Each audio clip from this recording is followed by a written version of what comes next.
Android Auto, front camera. Hey everyone, so check this out. Brand new screen from HANSSHOW. The F88 touch screen for the Model 3 and Model Y. I'm going to walk through all of the features and settings, do an unboxing, a full install. We'll go for a drive, and then I'll tell you what I like, don't like, the good, the bad. Stay tuned. Please like and subscribe. And as usual, all the links below, and use the discount code TSLAUCAY. Saves you money and works just about everywhere. All right, let's see what we got in the box.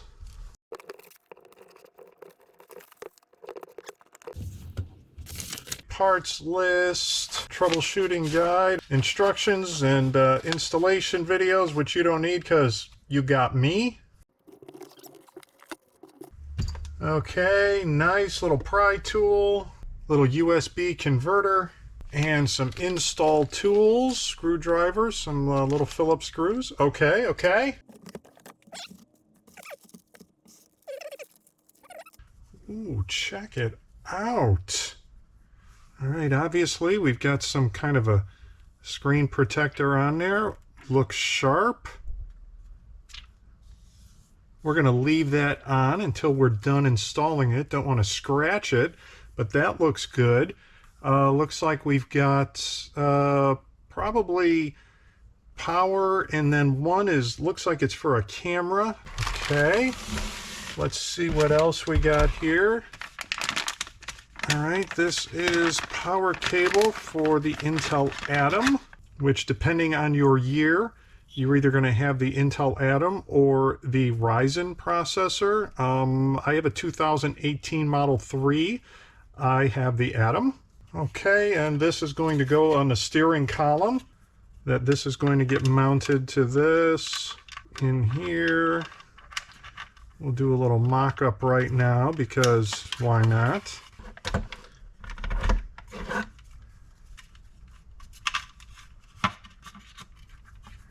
Okay, it looks like we're going to screw that down there. All right, this is looking pretty good. You know what I'm liking about this already? And first off, this looks really good. This is a really nice OEM style finish. It has a good feel and it looks, well, OEM. All right, and we'll get into how to replace this, obviously, in a little bit. But here's what I like. It's not tall, so it's not going to block a ton of air, which is always an issue with these screens. Now, you can't have a front screen without blocking a little bit of air. It's almost impossible to do. But what's good about this is that you've also got some room underneath here too, so it's not completely blocked. You've got a speaker in the back, and here for the USB, probably for upgrades or something. All right, I'm kind of jumping around a little bit, but this is for the AMD Ryzen, if you have that. And then, check this out, this screen. We've got a camera, very cool. And then, okay, this is good. This is actually good. All right. So some of the other installs had a camera with the wire was connected already like this, you know, where you couldn't unplug it, all the way from the camera all the way to the screen in the front of the car or very close to it. And that made the install more difficult. This is going to make it easier when you've got something like a short cord like this, and then we get to run this extension cable through the car, you know, through the car and through various openings in the car. And check this out, they added a nice wire loom in here too to help protect this, even though this feels more durable than your standard cord like this. This has a kind of a ribbed extra coating on it, as opposed to this, which is all internal and just has your basic covering on it. So, all right, this is nice. And what else have we got here? A couple more screws and some double-sided tape. All right, we are going to see, all right, quality pass, nice. We're going to see what all of this is for. Let's get on with the install. All right, so let's mount the screen here. We feed the wires through just like this. No big deal. Okay, so these two screws here with this tape is for the camera. These are to mount the actual screen, and not sure why they give us 3. I'm only seeing 2 holes here, but let's see.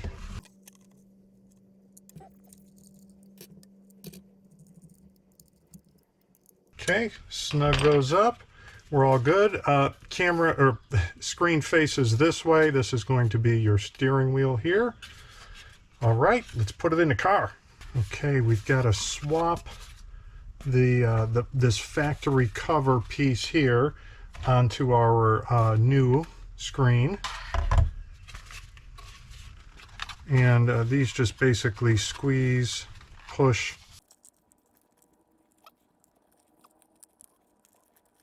Little clips here on the side too. There.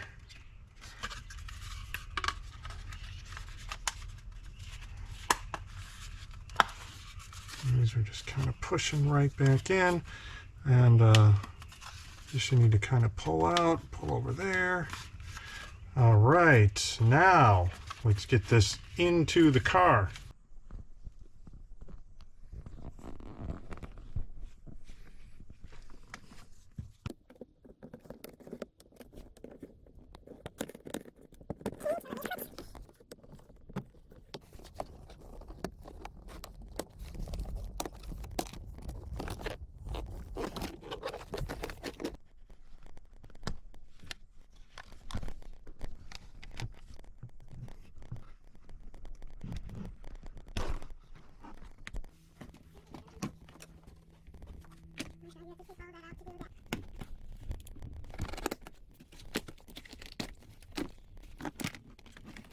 All right, like I said, if you have a 2021 or later, you are in luck because you get to tie into the CAN bus, which is this plug here.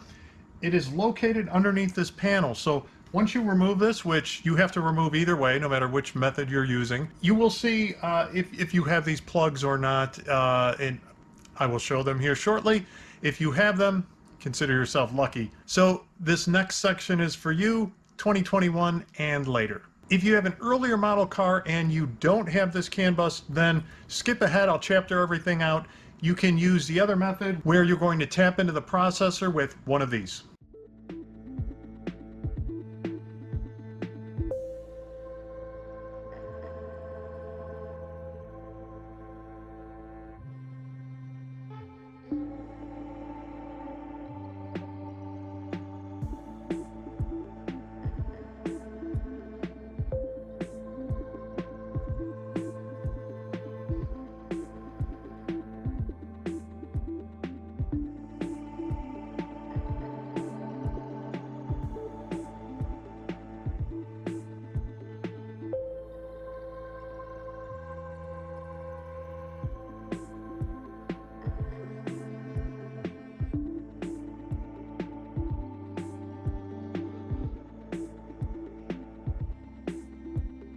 Okay, so this is the most challenging part.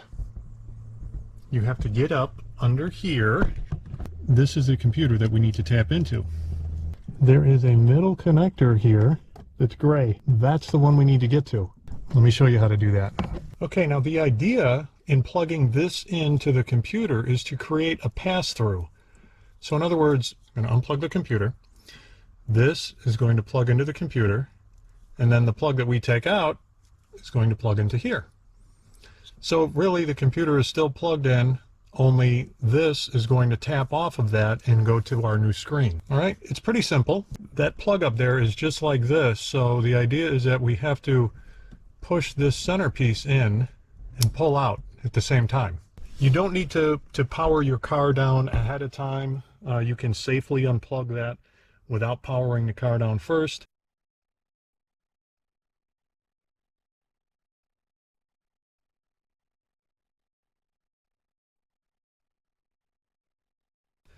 Once you pull it out, obviously the screen and everything powers down. And once you plug everything back in a few minutes everything will your screen and everything will come back to life. So there's really no concern about that. People do this kind of thing all the time. It was surprisingly not that bad to unplug the computer. I was basically able to get my one hand up there and push down and hold it pretty much just like this and pull it out.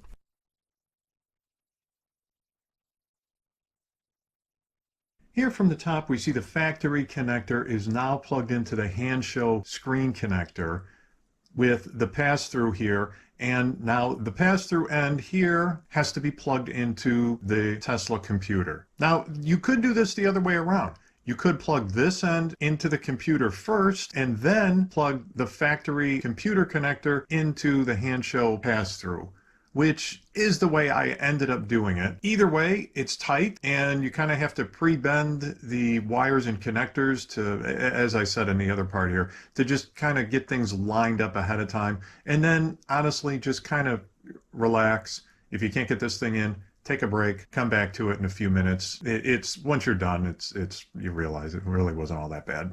Okay, got it plugged in. Yeah, it's definitely a challenge. The last two connectors, just make sure you got everything bent and twisted so that you've got it lined up properly. I tried for a couple minutes to connect them and they were not aligned. I had it the opposite way. The connector only goes in one way and I had it the other way. So pretty quickly that you plugged it in. Just make sure when you get the connectors plugged in that you hear the little click and it is all the way connected. And pretty quickly, because all of a sudden you hear some humming and things, you hear the car power up, and after, I don't know, 30 seconds or so, you'll hear the main relay click, and then your screen will turn back on. When all that stuff comes up, as long as everything's plugged in, you're good to go. Okay, so the camera mount, you could do it two different ways. You could simply mount it down here, like this, and get a straight shot, to the front of your car. However, I think the most important reason for having a front-mounted camera is so that you don't run the front of the car into some kind of a curb or whatever. And when you have it this close to the bottom, whatever part of your car, whatever edge you're going to have a camera on, it's hard to judge distance. You really, the most ideal thing really is to have it mounted more like this so that you can actually see the distance in there, right? So what I'm doing is mounting it up here. Again, I've probably said this a number of times already in the video.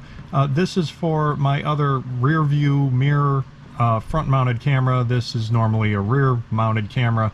I put it in the front for this exact issue. In this car right now, I am probably, because I'm not sure what I'm going to do and when I'm going to do it, I'm leaving this camera in here and I'm just going to kind of mock this up and literally just kind of tape it in place to do this video right now and then decide what to do later. But I'm going to mount it up here, upside down, and point it down. I'll check the best angle inside the car, but it's going to be somewhat like this. And they give you double-sided tape. Just make sure you clean this surface down here. I recommend putting it back here where it's kind of a little black area, and leave some room here with the cable to be able to pull this out and mount it up and deal with this. So again, mine is going to look like somewhat like this. They also give you some screws you could use to mount this. However, there's not a lot of room in here to actually get a screwdriver in. So your easiest bet is going to be to use this tape. I think I said clean this with alcohol, clean this really well with alcohol. Put the double-sided tape on, stick it on there, find your best view, and you're good to go. Okay, that's it for the camera.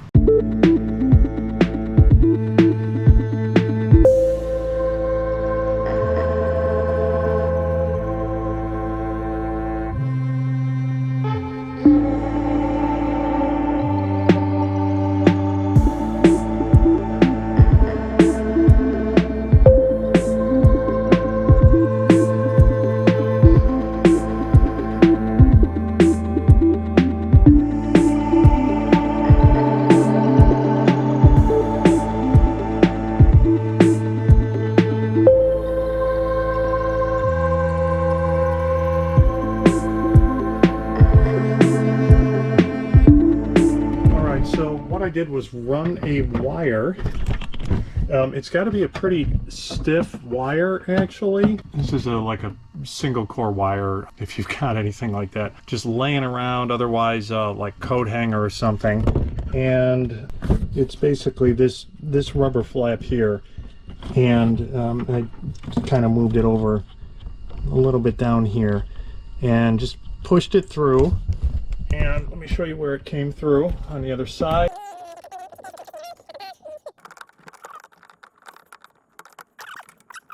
You know, you need a pretty stiff wire to be able to poke it through there, but then it's so stiff it's hard to bend and get through this way. So I don't know, keep all that in mind when you're running this. So then what I'm going to do is tape these two together and then pull the wire through and you know, start fishing this wire all the way through the car. I'll show you where I go with that and get it back up to the screen. So underneath the dashboard here, you can see where this giant grommet is. Now this is a 2018. They all have some kind of grommet though somewhere under here that looks like this, and this is where you want to run wires through. Now these orange ones are Tesla wires. This other black one here is one that I ran for my other camera. So I'm going to run another one right above that, and the way to do that is to find something like this, really sharp, and pierce a hole. I'm going to pierce a hole right through here. I kind of need to get the camera and everything out of the way, but I'm going to pierce a hole through there. Then what I'm going to do is run like this wire through there. This wire is pretty stiff. Again, you got to use something like a real stiff wire, coat hanger, something like that, and poke that through, and it's got to be long enough, and I'll show you where that's going to go under the frunk in the firewall, and you're going to be able to grab that, and this is your fishing line, and you're going to pull it through. You're going to tie the other end of the connector, the camera connector, to this, and then you're going to pull it back through. All right, sound easy? Yeah, it is. So there it is. Poke the hole, push the wire through. I may have to push it through a little bit more, and I'll show you where it is on the other side. We're just going to keep pulling it through a little bit more. And if we look behind here, boy, this is hard to line up. Okay, so I think you can see back there where it comes through on the grommet. You can see the orange wires and then the red one. And I'm just going to grab the red one, pull that up here, and then tie the camera connector to it, and then pull it back through. All right, so here it is in the car, pulled it through. What I did, if you can see, I didn't layer the wire on top of the other wire like this. I kind of put it tip to tip. Well, I did put it tip to tip and taped it up that way because it may have been too thick to get through the grommet. But yeah, this pulled through pretty easily. So we are going to finish running this, and we're going to run it up through there, just basically following the same spot as the other camera wire. It's going to come up here, side of the dash, top of the dash, all the way through.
Under the hood here, remember I've got two different cameras in the front. So this one here is the one that we're talking about, and I just ran this wire pretty much next to the other one, except and zip tied it along the way, except I should have run it down there like I did the other one, forgot, and ran it up here though instead, here and then in there, and then as I showed before, it goes through the firewall there. But just zip tie it to other wires. It's going to be fine. I mean, look, if you don't think these wires are fine, look at this. This is factory Tesla stuff. Look at those open bare wires. That's like crazy to me. I'm kind of like, it's really bugging me. I kind of want to cover them up somehow. All right, anyway, that's how it's run in the front.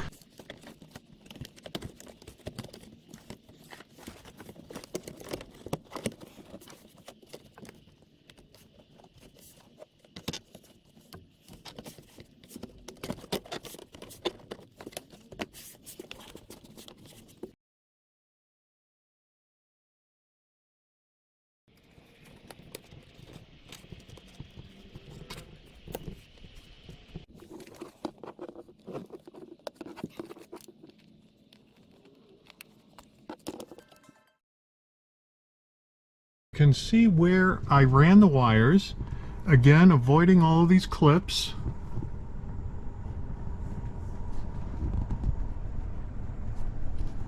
And you can see where I ran it down there. All right, the two wires together. Something I want to note, you see here, be careful after you take the dash out. Look for all your clips. Make sure they're intact and proper. Like this one looks like it's missing. Well, guess what? It's right there. Okay. This one here, it was all bent up and mangled a little. Not mangled, but it was all bent up. And what happens, don't be overly concerned, especially if you're just doing this the first time, one time. I've had this dash in and out, I don't know how many times, at least 10 different times now with testing different screens. And, you know, that's when you start running into some problems with clips and so forth. So just check them all, make sure that you didn't lose any and none of them are out of place, so that when you put the dash back in, it goes back in properly. Let's now get this dash back on.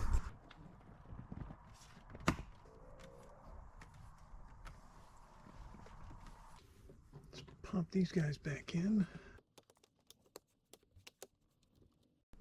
All right, I gotta say, I like this thing right off the bat. I like it. Screen is resolution really sharp. Hopefully it's showing up well on the camera here.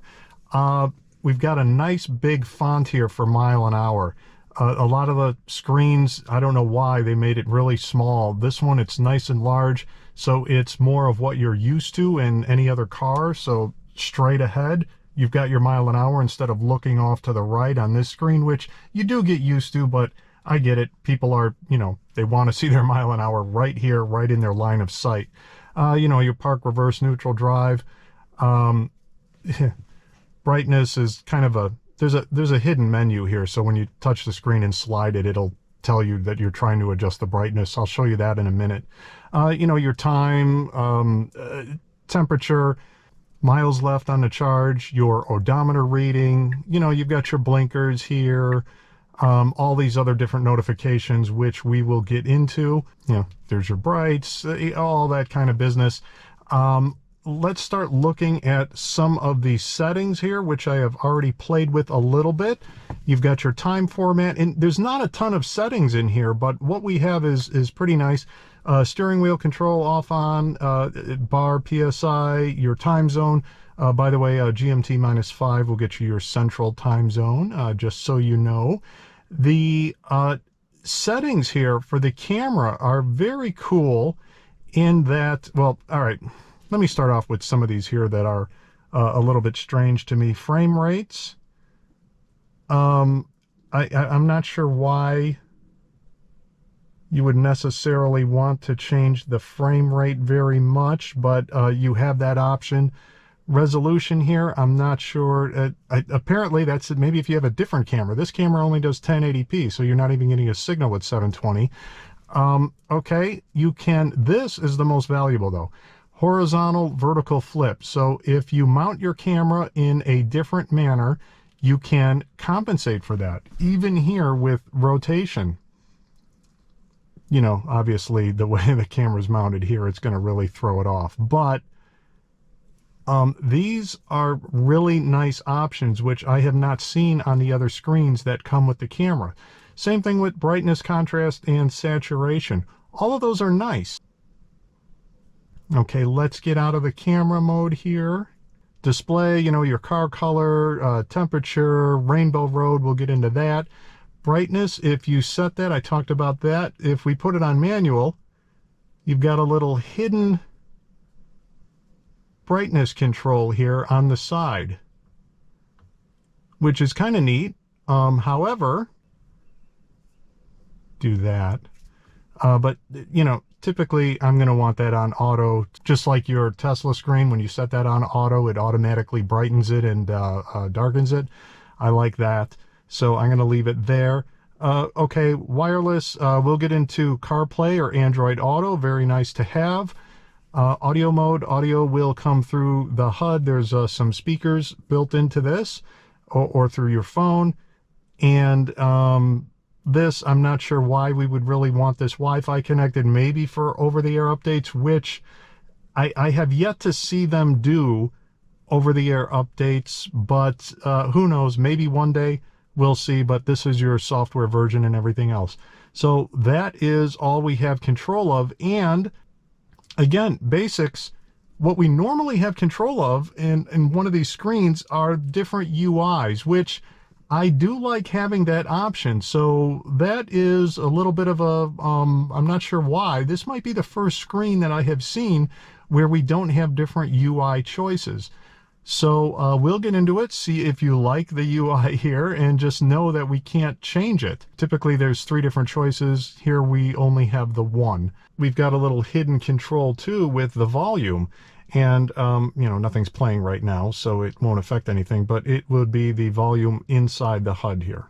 So when we get into Android Auto and CarPlay, the controls here will use the left scroll wheel. Okay, and the right scroll wheel, as you can see, will toggle between these various settings here. I went up and I've got the front camera. And that front camera, to me, looks a little bit dark. Let me scroll up and get out of that. Maybe it was a contrast that was off. Okay, there we go. That looks better. Okay, so let's go into night mode. All right, and look at this. I do like the way night mode looks a lot of times, because with the black screen, it kind of makes the overall screen disappear more or less, so it just kind of looks smaller. It's also very sharp. I do like the shadows that they put under here, whether it's the night or day. It just kind of makes the car stand out. I don't know, it just looks nice. Okay, so let's get into a drive and see what we got.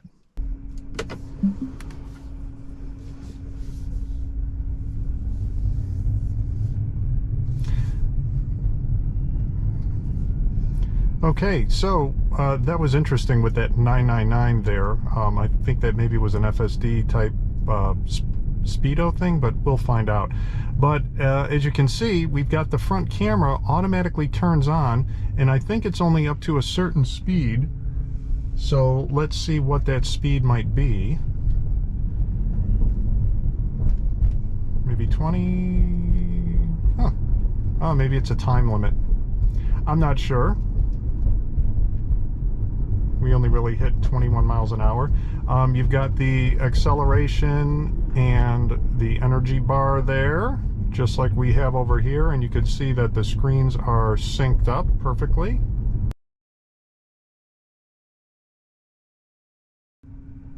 Okay, it's got my my tire PSI here. Okay, all you have to do if you want that front camera is scroll up, scroll down, and it goes away. And where is that front camera most valuable? Let me show you. Here is where it is most valuable. So check this out. We're trying to park, and how close can we get to that curb? About that close. All right, if you look here on my screen, this is the lower lip of the car, and I've tilted the camera down just enough where I can see that, so I know how close I am. This is fantastic because especially, well, you don't even have to have a lowered car. Mine is actually pretty low, and it is very easy to scrape the lip, under the lip, anyway, the whole front of the car on giant parking curb blocks, whatever, in front of you. And now you can actually see it and judge your distance much better than you can when you're just sitting here in the car trying to figure out how close you are to something. You don't want to be hanging out too far. You know how it is. Don't have that issue anymore. Fantastic. All right, let's try FSD out. And there's your Rainbow Road.